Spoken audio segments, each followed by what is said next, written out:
Hey, welcome everybody. Today we're going to be breaking down some websites with my man, Chase from heatmap.com and so many other things. Hey, Chase, welcome, buddy. How you doing today? Doing well, man. Thank you for having me. Really excited to dig into this stuff and share some of the stuff. Our CEO at Heatmap is the king of CRO, but I am the Duke of CRO, and Dukes are still on the royal line. So let's do this. I love it, man. Hey, look, everybody needs a Duke of Earl, right? I never heard about the King of Earl, you know what I mean? So I love it, dude. Let's break it down, man. If you want to share your screen and just let's tear this thing down, and I'll just ask some questions as when you're done as like somebody that as a performance marketer, not good at UX, UI, graphic design, customer journeys. Like I am terrible at all of this stuff. So what you all do is basically wizardry to me. It feels like I know that like you make a chocolate cake with like eggs and like milk and butter and like powder and stuff. But I see it as the things in the fridge, and then I turn around like I'm like a bad magician, and then boom, chocolate cake. I have no idea what happens. So I love it, dude. Break it down for me. What do we got here? Yeah, 100%. What I'm going to do here is talk about this. Why did I leave this pop-up? This came in after 3 seconds. And so there's this kind of standard way that people, this is the first thing, standard way people look at pop-ups. I don't really love the pop-up upon arrival. Like people haven't done anything. They haven't had any sort of interaction with you. They haven't shown any intent to do anything. And you're saying, hey, unlock 15% on your order. Like they don't have anything. You're expecting them to like just do it because they've done anything. So my first one is I would generally go with a 25 to 30% scroll depth pop-up so that there's some sort of intent around that so that they're going to do that. Now, conventional wisdom is you pop them here because it has the most visibility on it. What I would ask people is like, how much are you actually getting click through? You should experiment with, should it be a scroll depth one or a timed one at that 3 seconds, because that popped up really quickly. All right, next thing. All right, so we have our hero image here. So I guess what I would say is why I like this is it's very clear what you're shopping for. It's the holidays, right? For anyone who's just seeing this, the Bravo Sierra holiday store is here. Okay, Bravo Sierra is the brand. It is re-insulating this. The holiday store is here. Okay, shop now. This is going to go to a holiday store collections page. And so the one thing I'm really passionate about is when you have a holiday or some sort of collection, you want to make sure that it has a separate page so that you can run traffic to that because, for instance, AOVs are going to be higher because you have bundles in there, etc. The other thing I think is really important is even though this is a studio shop and it's pretty, they at least do a few things to hint that there's a holiday, right? It has a little bit of pine, has a little pine cone, and essentially they have created a little bundle that is all of the same color. So it feels, okay, this is the citrus and cedarwood bundle. So what am I saying here? I'm talking about messaging and image cohesion, right? So you want to make sure everything is cohesive. If I was running an ad or you were running an ad, Charlie, what kind of creative would you use to run towards this page and this hero image? My creative thinking after having enough shots with Fraser these last couple months, like part of me's thinking like, I'd be definitely playing on the holiday theme. I would also be taking these actual products, right? And showing like some use case of it so that like when I'm landing on here, I'm expecting to see one of these things. And whether it's the cologne, the deodorant, the soap, like if I see one or two of those and I land on this, it's a cohesive experience. And that's my initial read on this. So if I clicked on those ads, I'd land on this page and it would be a cohesive thing like you're talking about. 100%. And so this is why I'm bringing it back to this is generally most of the traffic going to websites is coming from some sort of paid traffic source. Even if that's email or SMS, that is still a paid traffic source because you have to pay for the sends, right? Like no matter what anyone says, yeah, you own your list. It's more efficient in terms of cost, but it's still a paid traffic source. You want those things to all feel like they have a cohesion of story so that the customer doesn't have to think. So there's this whole alligator brain versus the judge, right? You've heard the alligator and the judge. 95% of all things that we do is generally based on emotional reaction. And 5% is when we start thinking about the logic of something. And so you want to think about it. At what points are there chinks in the armor that could make people start thinking? One of them is transition from ad to landing page, right? the cohesion of the story, the image, the products, right? Because then you're going to get them into the story of everything and the offer and all of those things. But first, you have to make them feel like they have just landed in there, and the brand or the company has a really cohesive story so that they feel comfortable moving really fast through the process. So this is the first thing. So I really dig this, and it's simple. Like anyone can do it, which is one of the reasons I like this example. So I'm going to go through a couple things before we scroll. One thing I wanted to call out here I think is really fun is, I was just talking shit about this unlock 15% at right away. What they've done is pretty brilliant, which they have left it in here, not where a chat would be, which is generally in the bottom right corner, but in the bottom left corner. You generally don't see this. And I think why this is, they've optimized this page enough to see that people click out of that regularly, but people still want to use it. This is now part of my scrolling experience, right? It's going to stay here. It is persistent, as you see, all the way down the page, right? So really dig this. Okay. Next thing, let's go to the navigation bar and the header. So one thing I just call out here, I would be interested in what offers they have run here. And if this is like a holiday specific, they want people to know what they're going to be receiving during the holidays, because this is one of the only places, especially, can we inspect this and go to mobile? Yeah, let's go to check this out in mobile. This is the first thing that people see. And it's going to be the thing that has essentially 100% completely of viewership. So this is wasted real estate in terms of an actual sales process. Yeah, you have this down here, but you're first going to look here and then bring your eyes down. If you can see the way I'm drawing my cursor, we usually read right to left and then left to like this, or we look at a screen. So this has no hyperlink. It has no offer. It has nothing that is, I don't want to say a value, but is going to impact anything, because free shipping and free returns is table stakes at this point. So if you don't have free shipping and returns, like, I'm not buying anyway. That's just a standard operating procedure. Exactly. So that's my first call out here.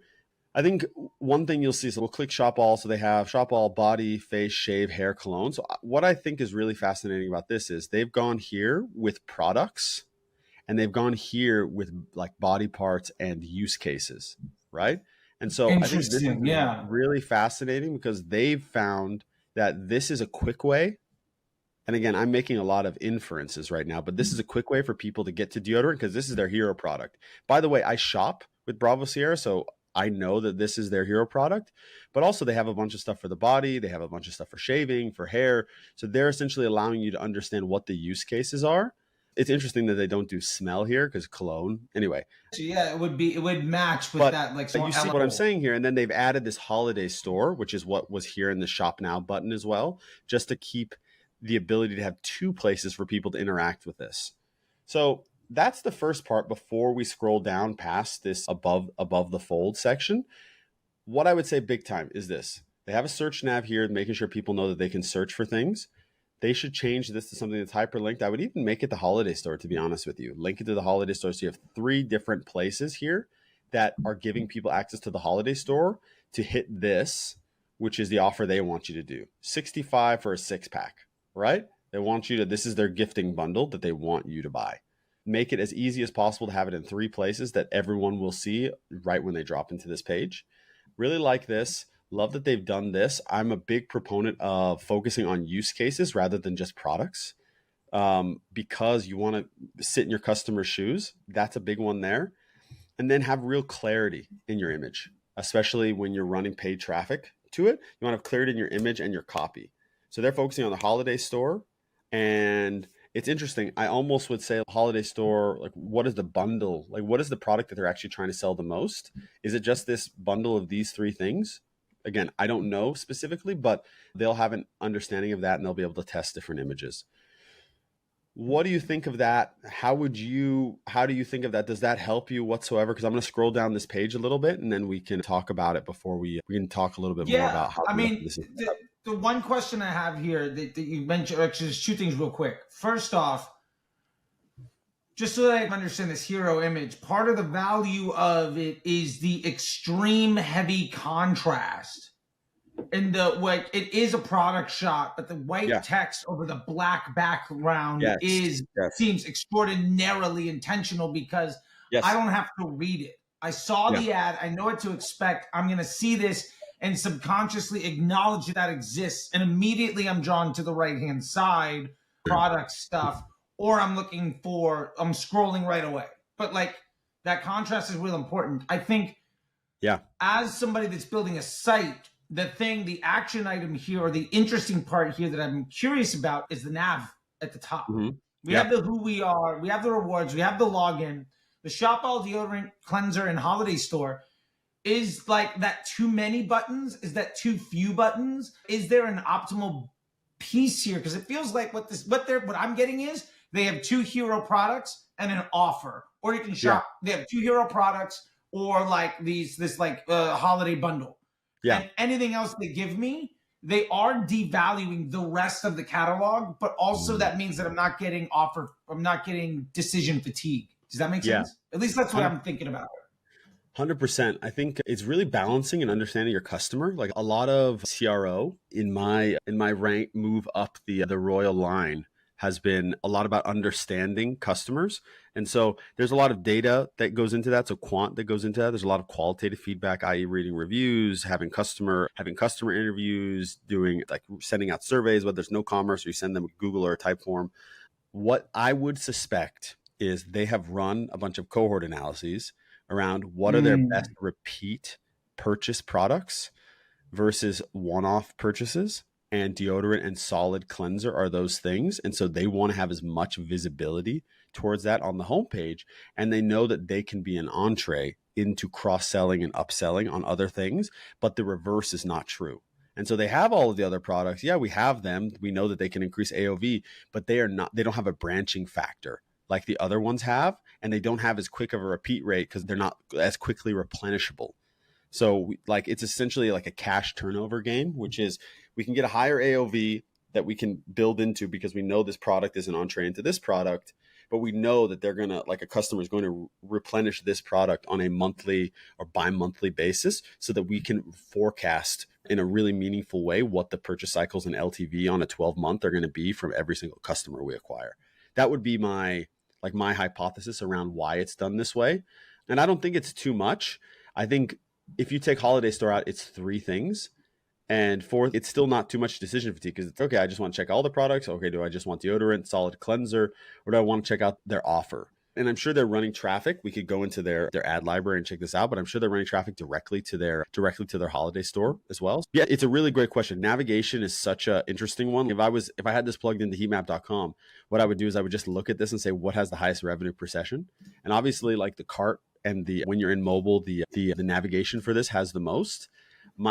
What I would suspect is if you're looking at repeat purchasers, deodorant has the most.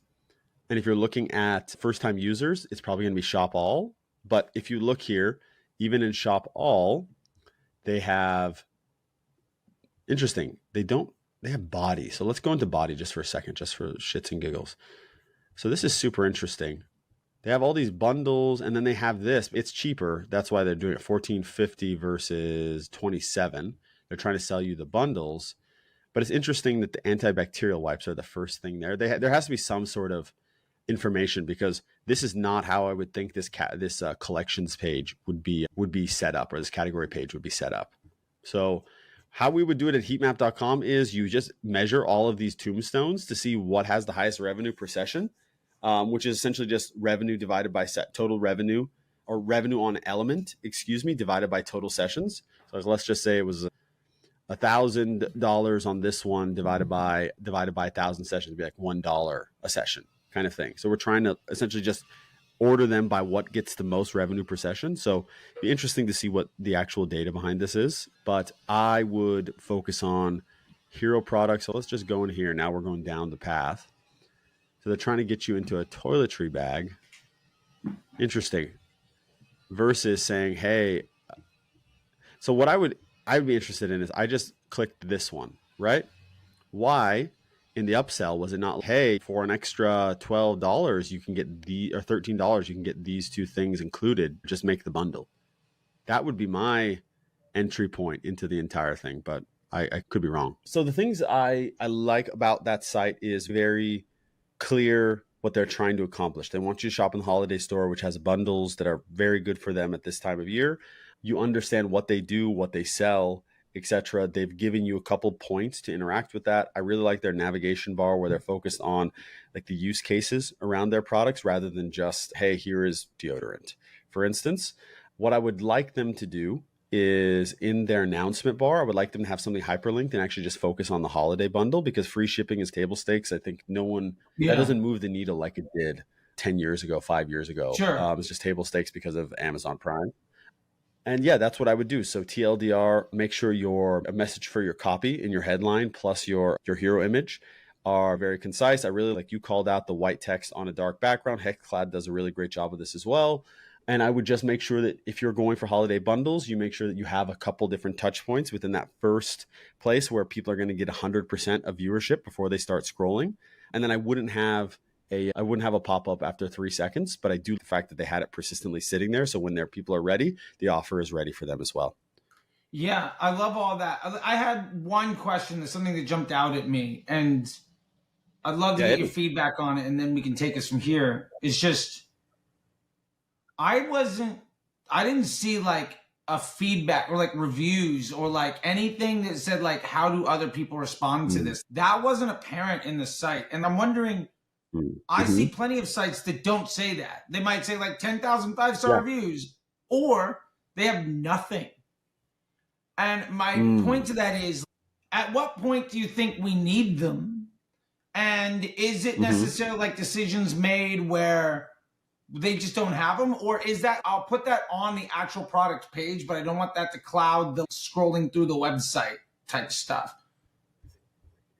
Yeah, transparently, we didn't scroll down enough on this one, but when you scroll past the headline above the fold, each product has a little star in the right corner of that, and it will give you the rating, so you can see that. But they're not essentially going with the kind of big time social proof where they have logos and then they'll have the review cards, etc. What they do is they do go for also the reviews, or like the from Refinery 29 Men's Health and Feeling Good down. Let's see, how many buckets is that? 1, 2, 3, 4, 5 buckets down. And generally I'm a big, hey, have it at the third. It's like the third thing down or above, just so that people get to know that like they can trust you. I don't say it's an aesthetic choice by them. It's more of I don't think they have the data to support that it should be moved up. And so this is how they're structuring everything. But I think having it essentially hero image, reviews, product is a great standard way to do it. Just so that you're saying, hey, we got these products, shop all, you want to keep scrolling. Oh, here's social proof. Oh, here's products, is how I would structure that. So yes, and they have it on the product page. One thing I saw that they did, which was super interesting, is on some of the products, they'll have a one-liner from a review under the product. I like it in theory. It looked clunky in the actual, like the way that they did it within the UI, but I think it's an interesting way to say, okay, you're on the category page. Let's see if we can just layer some social proof in from there. But yeah, I would have moved it up the page and made it more prominent. Yeah, I think that's a great way of looking at it, and I like that like flow. And maybe next week we can find examples of that stuff too, because I think that's something where I either see people wildly over-index, where it's just all the reviews in the world, and then they're not even cohesive, or they don't include them at all. And I think there's appropriate decision making that needs to go into when you're using them and when you're not using them, and where they 100%. Should be, because also like. Is the review the reason people are buying or not? I think is also an extraordinary point when it comes to conversion rate, because if it's a review like that also opens up the opportunity for stuff of, if the ad's great and somebody wants to buy, am I overcoming an objection, or am I installing another like speed bump that somebody has to overcome? Yeah. 100%. I think, like you said, we'll do another website next week and we'll have something. I'll pick something that has a little more, leans into this a little more. A lot of times what you find is these things that you say, okay, logically, this should be like this, are made by design decisions rather than revenue impact decisions. And sometimes design needs to have a little bit more say in a situation, but mainly the site is meant to make money. And so what we need to do is say, okay, how does design and revenue creation work together in harmony? One of those ways is, what are the things that drive conversion velocity. So you got to understand your customers, ask them questions like, what made you buy? What was your reason to buy? If they say amazing reviews, which by the way, that happens often, then that's something that you need to upweight, but you need to ask questions and delve into that quant data as well to be able to understand it. That totally makes sense, man. I appreciate it. And that is, and I'm now going to be breaking all of my stuff for some holidays things and see what we can do. And I'll bet you that holiday button was a Black Friday button like 2 weeks ago. Oh, and then absolutely. Yeah. And it could literally be the same thing. It's just a different hero image and you change the copy. Done. And I think people don't need to overthink it 100%. Too much. I think don't overthink it. This is all things, right? This is not a first order problem like Steve Jobs would say, where it's irreversible. It's a very kind of type 2 problem where it's like, all right, make a change. It doesn't work. Well, just flip it back to the thing that was working or do something else. It's very easily, you have a very quick iteration cycle on this. Yeah. You can ship stuff really fast. So don't get bogged down too much in, these are closed doors behind us. Yeah. It's not a manufacturing issue where it's going to take you 6 months to fix. Yeah. You don't have to go to the warehouse and unpack a whole bunch of things or whatever. Thank you so much. I'm excited. Next week, dude, and thank you. And this is rad, man. Appreciate your time. I learned a lot here, and I'm terrible at this stuff. So I'm really looking forward to learning more. All right, dude. I'll talk to you later. Absolutely, man. I'm a little better, but still terrible. So let's see if we get any value from people out of this one. I like it. Sounds good. All right, buddy. I'll talk to you later. All right. Cheers, brother.